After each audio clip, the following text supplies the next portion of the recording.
Okay, here we go. 2009 GMC Yukon with the 5.3 LS.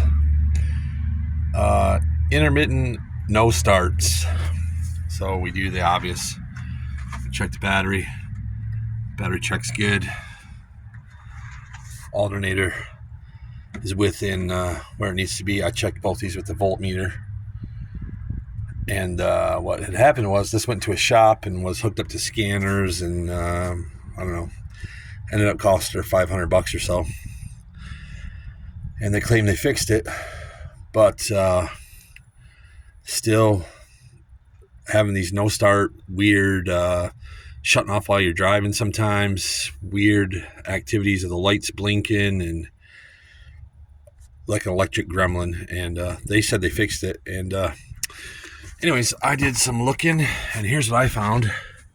Here's the ground that goes from the firewall to the back of the driver's side cylinder head, and as you can see, loose as can be. I think this is the problem. Almost 100%. Almost 100% with that, so this is a bit rusty. We live in Michigan where things get rusty from salt.